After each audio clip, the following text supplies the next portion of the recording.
Today we will discuss about the phospholipids. We have already discussed that phospholipids are of two types.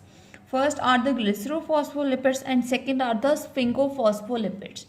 Today we will mainly discuss about the glycerophospholipids, but before that we will have some general talk about the phospholipids कि phospholipids के क्या important functions हैं. पहले उसको discuss कर लेते हैं, फिर डिटेल में हमने पढ़ना है ग्लिसरोफॉस्फोलिपिड्स को. फर्स्ट ऑफ ऑल अगर हम फंक्शंस की बात करें, first is that it is the constituent of cell membrane. उस लिहाज से सेल मेम्ब्रेन की इंटेग्रिटी के लिहाज से फंक्शन आ जाता है फॉस्फोलिपिड्स का. ये याद रखना है, फॉस्फोलिपिड्स को इन दोनों को इकट्ठे हम अभी स्टडी कर रहे हैं, फॉस्फोलिपिड्स का collectively function. Second is GPI linked proteins. ये आपने आगे सारी सिग्नल ट्रांसडक्शन के हवाले से पढ़ा होगा, इसकी डिटेल की यहाँ ज़रूरत नहीं है, सिर्फ आपने इतना ही लिखना है. Third point is the receptor. They act as receptor for different enzymes on the cell membrane. Fourth point is with cholesterol they form specialized structure that is called a lipid raft. Lipid raft की definition इतनी काफ़ी है यहाँ पे. This is associated with cell signaling same as GPI linked proteins. GPI linked, yes, proteins. So next point is they act as surface tension reducing agent. ये कुछ general functions है phospholipids के. Now we will discuss about the glycerophospholipids. First we will talk about phosphatidic acid. ये नाम तो आपने सुना होगा, एफएससी में भी पढ़ा होगा इसके बारे में. फॉस्फेटिडिक एसिड क्या होता है, इसी से आगे हम फॉर्म डिराइव करेंगे ग्लिसरोफॉस्फोलिपिड्स को. This is categorized as the simplest phospholipid. ये याद रखना है, सिंपलेस्ट का आपको एमसीक्यू आता है तो आपने इसमें लिखना है फॉस्फेटिडिक एसिड. अब अगर हम इसके बारे में बात करें, this is an intermediate in the synthesis of other phospholipids. इस लिहाज से हम इसको सिंपलेस्ट कहते हैं. और हमें मैंने कहा था कि इससे बाकी डिराइव होते हैं, उसकी यही वजह है कि ये सिंपल है और इसी में आगे थोड़ी थोड़ी चेंजेस हम करते जाएंगे तो वो बाकी फॉस्फोलिपिड्स उससे बनते जाएंगे. और this is not present in considerable amounts in the tissue. ये इसकी अबंडेंस बहुत ज़्यादा नहीं है. इसकी इंपॉर्टेंस बस यही है कि this is the precursor for other phospholipids. इसमें क्या चेंज है कि इसमें जो फॉस्फेट ग्रुप है PO4 ग्रुप जो हमें नज़र आएगा दैट इज़ नॉट मॉडिफाइड. ये PO4 ग्रुप में आगे मॉडिफिकेशन जहाँ आएगी वहाँ फॉस्फोलिपिड नेक्स्ट में ये कन्वर्ट हो जाएगा. अगर हम इसका स्ट्रक्चर देख लेते हैं, फर्स्ट ऑफ ऑल ये 3 कार्बन्स हैं that are link to oxygen through double bond. इनका आपस में इस तरह से डायरेक्ट कनेक्शन नहीं है. इनका भी कैसे कनेक्शन है हम वो देखते हैं. ये स्ट्रक्चर है आपका फॉस्फेटिडिक एसिड का स्ट्रक्चर लाजमी आना चाहिए. देन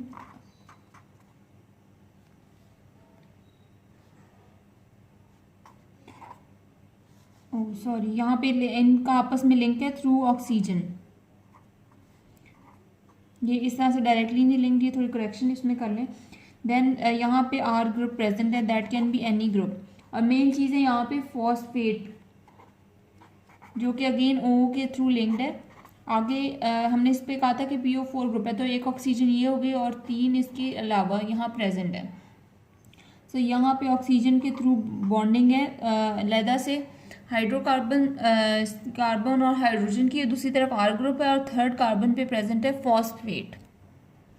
ये स्ट्रक्चर बनता है फॉस्फेटिडिक एसिड का. और इनमें आपस में लिंकेज है इन वाले कार्बन एटम्स की एंड नॉट दिस वन. ये आपस में ये मजीद बॉन्डिंग नहीं कर सकते. ये थोड़ा रफ हो गया है, इसको ज़रा नीट करके अपने पास बना के रख लें, ये बहुत इंपॉर्टेंट है.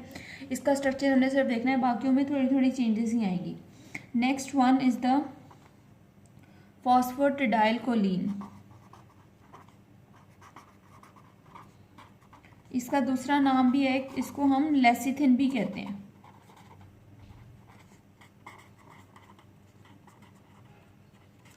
सो अब फॉस्फोटिडाइल कोलिन के बारे में इंपॉर्टेंट ये है कि this is the source of choline. So जाहिर बात है कोलिन इसमें प्रेजेंट है फॉस्फेटिडिक स्ट्रक्चर एसिड के स्ट्रक्चर के अलावा। सो इसमें कोलिन का ये एक इम्पॉर्टेंट सोर्स है। इसके अलावा एक पॉइंट ये हो गया। सेकंड पॉइंट ये कि ये न्यूरोट्रांसमीटर है।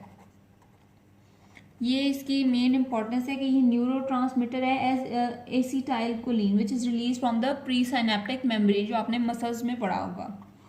Third point is it acts as a surfactant. Surfactant की हमने सारी इंपॉर्टेंस देखी है इन द एम्ब्रियोलॉजी। सो ये सर्फेक्टेंट यानी कि सरफेस टेंशन रिड्यूसिंग एजेंट के तौर पे वर्क करेगा।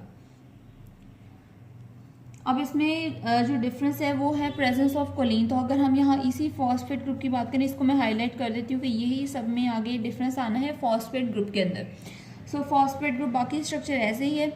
इसी तरह फॉस्फेट हमने देखा यहाँ पे एक ऑक्सीजन के साथ डबल बॉन्ड है, बाकी एक OH अटैच्ड है, बाकी इसमें जो लिंक है कोलिन का है वो। ये आगे CH2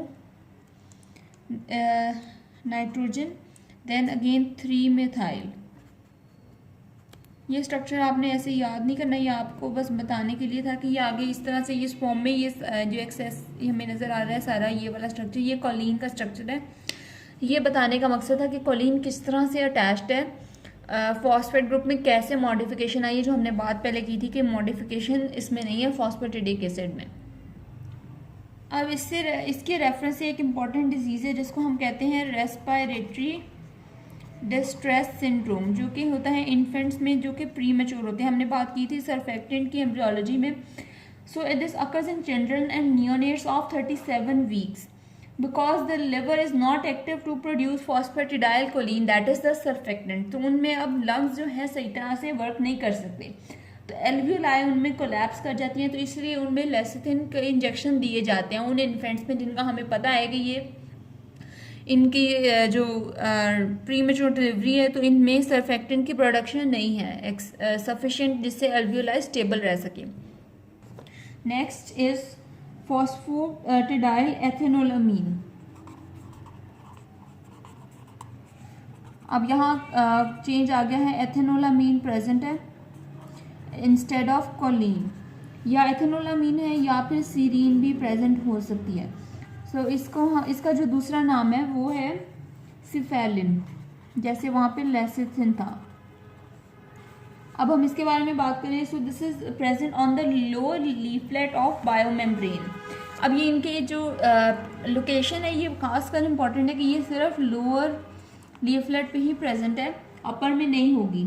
so this plays role in apoptosis. ये इसका इम्पॉर्टेंट फंक्शन है। एपोप्टोसिस में कैसे रोल प्ले करती है कि हमने पढ़ा कि ये लोअर लीफलेट में प्रेजेंट है। जब एपोप्टोसिस होनी होगी सेल में, ये लोअर लीफलेट में जब प्रेजेंट थी तो ये जो है मूव कर जाएगी इनटू द अपर लीफलेट। यानी कि अब अगर यहाँ पे सिफेलिन प्रेजेंट है, so this is an indicator या signal for the apoptosis. So जब ये अपर लीफलेट पे चली जाएगी तो this will result in the apoptosis of cell. ये कहीं नहीं लिखी बात, इसको और से सुन लें।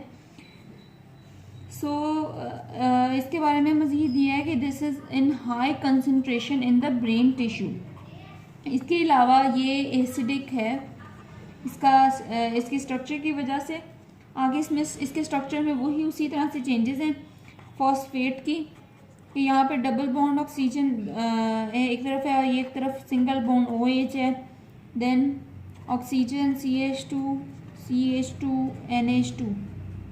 ये स्ट्रक्चर बस बताने के लिए, ये आपने याद नहीं रखने, मतलब ये सारा स्ट्रक्चर है एथेनोलामीन का। Next we will discuss about the phosphatidyl inositol. This is very important.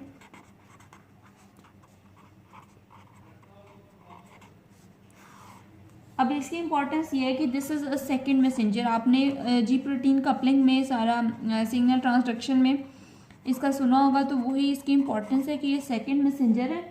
और इस पे this is linked to an oligosaccharide chain to which the proteins serve as an enzyme such as alkaline phosphatase. इसके अलावा ये second messenger है और this is linked to oligosaccharide and act as a receptor. So इसकी ये कुछ importance है। और चेंज वही है कि इसके ऊपर अटैचमेंट है साथ में इनोसिटोल की, जैसे कि हमने बाकियों में देखा। ये स्ट्रक्चर बहुत टाइम कंज्यूमिंग है, ये आपको सिर्फ समझाने के लिए था। Next is phosphatidyl glycerol. ये अब जो लेदा एंड पे नाम के एंड पे आ रहे हैं, यही लेदा स्ट्रक्चर्स हैं, यही मॉडिफिकेशंस हैं in the phosphatidic acid. Now this is very important. This is an intermediate in the synthesis of cardiolipin. Cardiolipin एक बहुत important चीज़ है। ये क्या है? This is a diphosphatidylglycerol glycerol, यानी कि एक फॉस्फेटिडाइल ग्लिसरॉल है और एक और फॉस्फेटिडाइल ग्लिसरॉल एक बाहर से आएगी, तो फॉस्फेट ग्रुप एक रिमूव हो जाएगा, एक ग्लिसरॉल रिमूव हो जाएगा, तो डाई फॉस्फेटिडाइल ग्लिसरॉल यानी 1 ग्लिसरॉल एंड 2 फॉस्फेटिडिक एसिड वाले ये बाकी का स्ट्रक्चर मिलके बनाते हैं कार्डियोलाइपिन। सो ये एक इंटरमीडिएट है इन द सिंथेसिस ऑफ कार्डियोलाइपिन। इसकी बहुत इंपॉर्टेंस है। कार्डियोलाइपिन क्या है? एक तो हमने बता दिया कि ये डाई फॉस्फेटिडाइल ग्लिसरॉल है, इसका जो स्ट्रक्चर है, this is a major constituent of mitochondrial membrane. आपने इसका जिक्र पहले पढ़ा होगा कि ये माइटोकॉन्ड्रियल मेम्ब्रेन पे प्रेजेंट होती है। इसके अलावा this is also involve in cytochrome oxidase and this is also involve in phosphate transfer. So ये कुछ 3 इंपॉर्टेंट फंक्शंस हैं इसके, ये आपने याद रखने हैं। और कार्डियोलाइपिन के लिहाज से फॉस्फेटिडाइल ग्लिसरॉल की इंपॉर्टेंस बहुत ज़्यादा है। Next is lysophospholipid. इसके नाम से पता चल रहा है कि this is again an intermediate form जिसकी लाइसिस बेसिकली होके ही होती है। एक फॉस्फोलिपिड की लाइसिस या ब्रोकन फॉर्म है, that is monoacyl phosphatidyl glycerol. So इसका रोल है इन द प्लेक फॉर्मेशन। इसकी बस इतनी इंपॉर्टेंस है। Next is प्लाज्मेलोजन।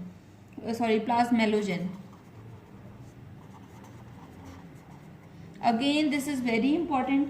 This is an ether lipid. इसकी ये खासकर इंपॉर्टेंस है, आपने नहीं भूलनी कि इसमें जो एक्स्ट्रा स्ट्रक्चर है that is a ether that is attached to the SN1 carbon of glycerol. यानी कि फर्स्ट कार्बन पे हमने देखा था कि यहाँ पे 3 कार्बन हैं और लास्ट वाले के ऊपर है फॉस्फेट ग्रुप प्रेजेंट, तो यहाँ पे ये फर्स्ट वाले के ऊपर अटैच्ड है, other than the phosphate group पे जो चेंजेस हैं।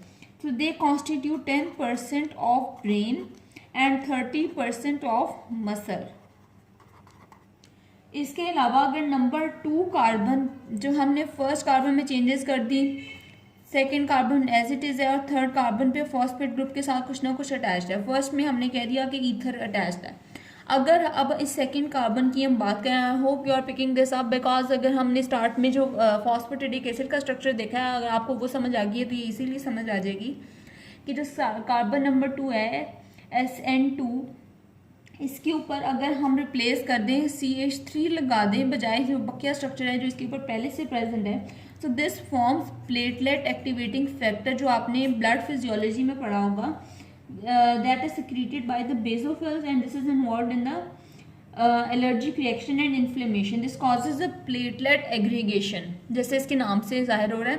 तो ये एक इनमें थोड़े थोड़े डिफरेंसेस आते हैं, ये एक दूसरे की डेरिवेशन इस तरह से करते हैं। ये आपने देख लिया कि किस तरह से ये कार्डियोलाइपिन में जा रहा है, इस तरह फॉस्फेफेलिन का स्ट्रक्चर है, देन प्लाज्मेलोजन का। सो ये इस तरह इनकी इंपॉर्टेंस बहुत ज़्यादा है। So this was about the glycerophospholipids. Next we will discuss about the स्फिंगोफॉस्फोलिपिड्स।